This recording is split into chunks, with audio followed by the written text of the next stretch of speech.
Hey folks, this is Riker with a gaming news wrap-up video where we discuss the happenings of the week. This week's topics include Sony continuing to be a big baby about the Microsoft acquisition of Activision Blizzard, some exciting updates on Cyberpunk and the Witcher series, Diablo Immortal cheaters getting a surprising punishment, and more. As always, discussion timestamps can be found in the description below, but right before you skip ahead, just a quick reminder to ring that sub notification bell to be alerted to new Saturday episodes and stay up to date with gaming news highlights. Now, before we move on, just a quick word from this video's sponsor, Athletic Greens. Athletic Greens is a nutrition company with a nutritional drink, AG1, that supports your energy, focus, gut, digestion, and immune system health, all delivered through one daily serving. I've been drinking AG1 now for a few months as part of my morning ritual. I used to drink 4 cups of coffee a day, sometimes 8, because it was the only thing that gave me energy. But after my doctor told me to drop that down to 2 cups, I now drink 0 cups of coffee, but still have energy thanks to AG1. I've been taking different supplements on and off throughout my life, from Flintstone vitamins as a kid, to lots of vitamin D during the winter months. And now my morning routine has been simplified from popping vitamins and having coffee to just having my 1 scoop of AG1 in 8 ounces of water.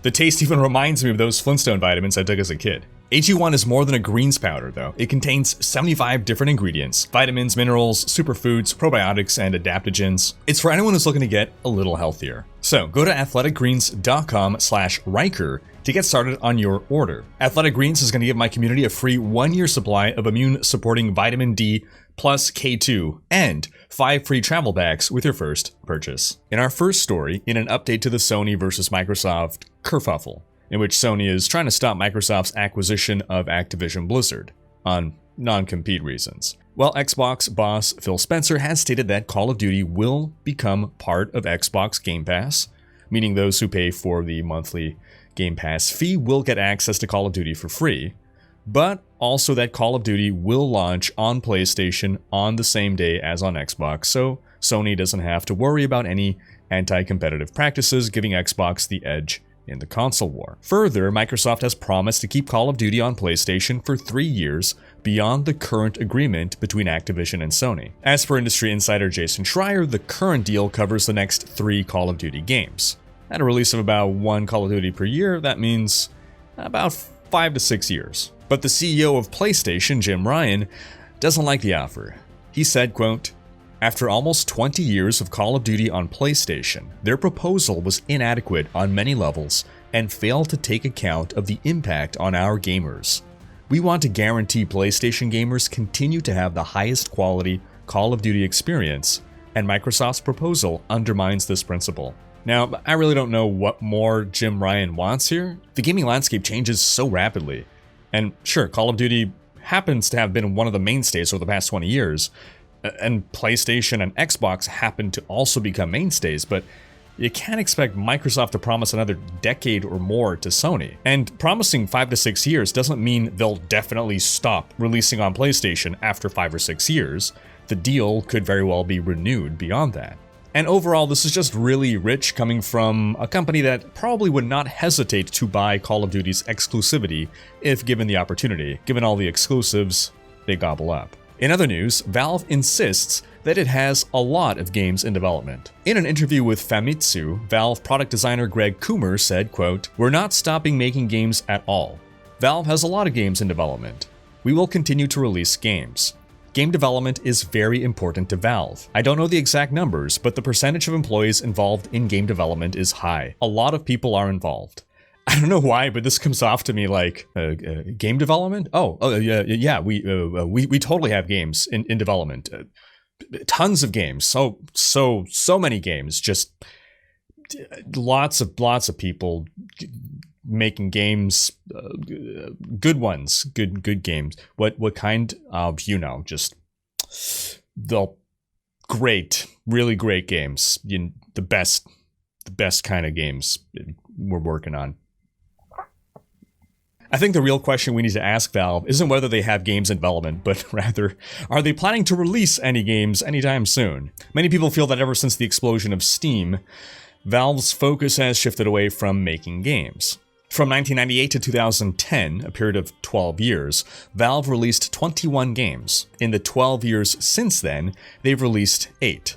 2 of which are VR games and 1 of which is just a tech demo for the Steam Deck. Now my question to you folks is, do you honestly believe we'll ever get Half-Life 3? Sound off in the comments with your thoughts. I personally believe Valve is in a position where they feel the pressure on them is so high. Valve pressure, Steam, yeah, okay.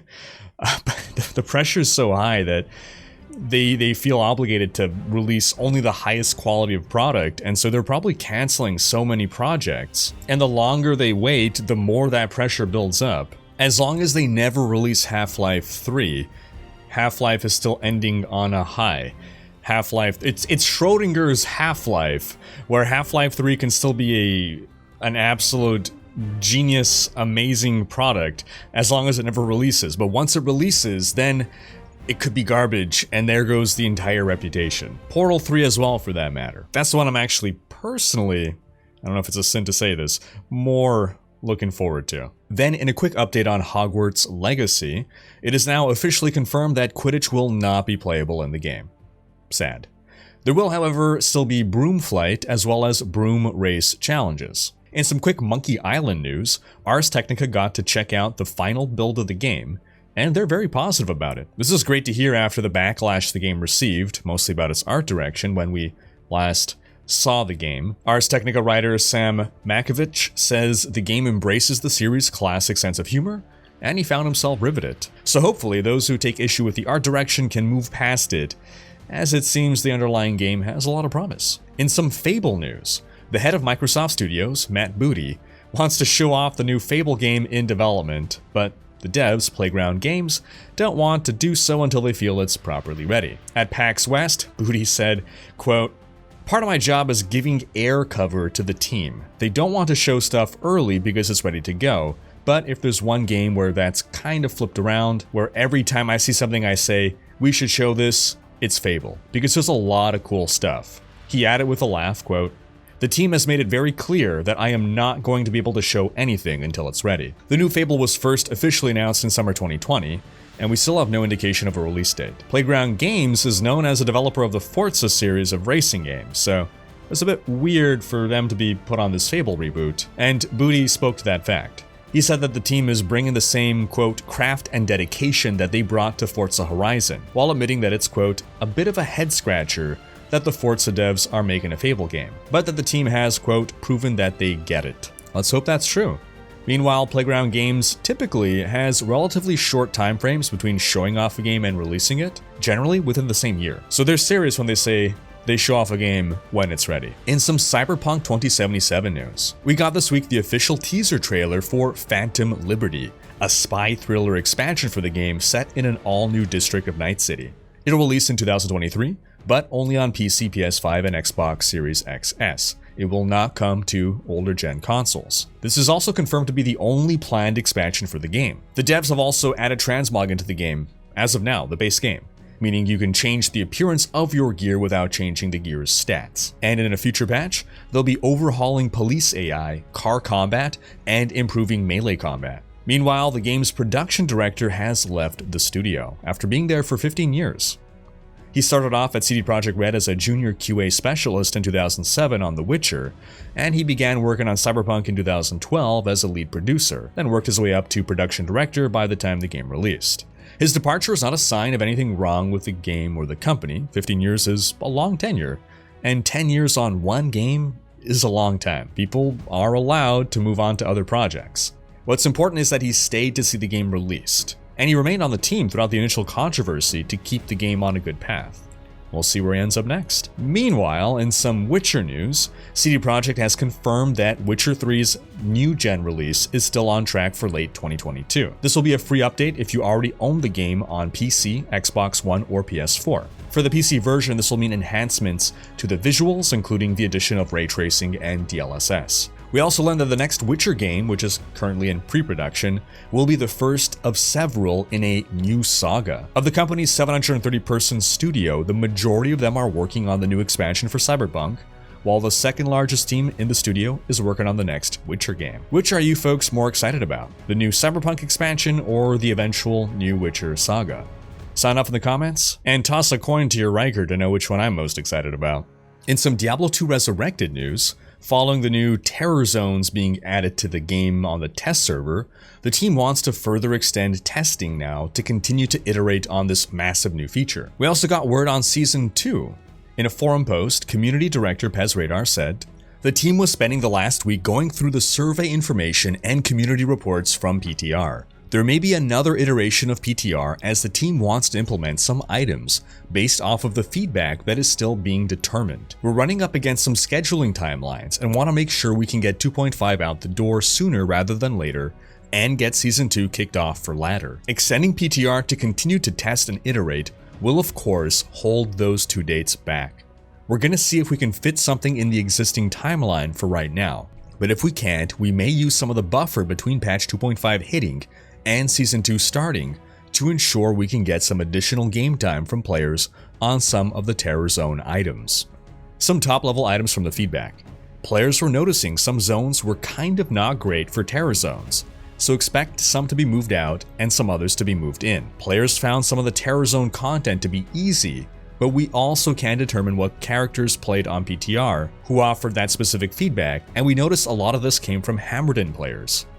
The team has some ideas on this and will be sharing that soon. I expect it to create a bit of a shift in build class opportunities for players. Are they going to nerf Hammerdens? We will have more info on unlock conditions for terror zones and how long each zone will be terrorized as well. We appreciate those who offered their thoughts on this. Lastly, I know there were a lot of voices wanting this in single player. I can say that is being looked into, but for now, I would expect this to be a latter Season 2 feature, as we are able to make tweaks to online numbers on the fly, while single player has different values for XP and needs to be tuned differently. The desire is high, but we want to get this nailed down for ladder play first, and we'll move into looking at it for offline afterwards. Lastly, I wanted to clear up on the Season 2 timing, as there is a bunch of confusion on this, and honestly it is 100% understandable why there is confusion. Before Season 1 began, we had noted that we were aiming to have seasons last 4 months. We are obviously past that timeline, and to be 100% honest, we kind of didn't plan very well on our end for that date. Terror Zones was a cool feature we wanted to nail correctly, and it teetered back and forth on the line of should we do this or not many times throughout development, and with that, it caused a little bit of a delay on the season transition. I just wanted to state that and apologize for that murkiness around when that season transition would occur. We are looking at mitigating this issue for future seasons in D2R. The current order of operation is that we will end PTR here soon and start submission for final builds on 2.5 and get out that to everyone on the live environment. Season 1 to Season 2 will happen fairly immediately. We expect Season 2 to start a week or two after 2.5 hits, so we have a date that everyone is aligned on and knows about. Season 1 will literally end the second we transition to Season 2. As more dates become aligned here in the coming week, we will provide updates to give a better window on 2.5 and Season 2 for the community. PezRadar also hinted that the reason for the delay in this coming patch was feature creep, and that terror zones won't be the only feature coming with this patch, though it is probably the most significant. Then in some Diablo Immortal controversy, some players have found themselves with a negative premium currency value after some recent Blizzard crackdowns. You see, in Diablo Immortal, you can spend real money to buy Eternal Orbs, and Eternal Orbs can be used to buy things in the shop, so it's the premium currency. Now apparently there are third-party black market sites that have been selling Eternal Orbs illegally, and now users who bought orbs from these sites have been logging into the game and finding that their orbs are gone. And if they already spent them, then they have a negative orb balance. Now, you may think, well, who cares?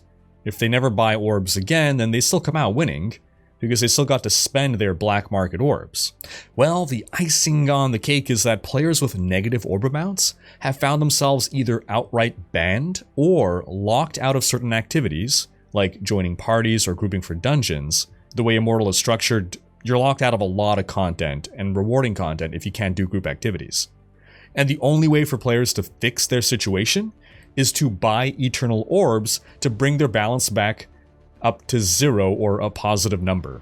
So there's one player who allegedly spent about $35,000 worth of Eternal Orbs, so ouch. Now on one hand, my initial reaction to this was, good. Play stupid games, win stupid prizes. But then I wonder, okay, well, how many of these people are gambling addicts who couldn't help themselves? And then I'm just sad. But if they were addicts, then I guess it's better that they get banned and taken away from the source of their addiction, so still good news? But what do you folks think? Sound off in the comments, because that is going to wrap up this week's video. But do be sure to check out last week's video in which we discussed the great news about the Diablo 4 beta. Thanks for watching. Special thanks to my Twitch, Patreon, and YouTube supporters for making these videos possible. If you like what you see on this channel and want to support the creation of more content, you can consider pledging on YouTube or Patreon and unlocking behind-the-scenes content, monthly virtual hangouts, and more. If you enjoyed this video, please share it. Check out these other videos and subscribe to join Rikers Raiders for more gaming content.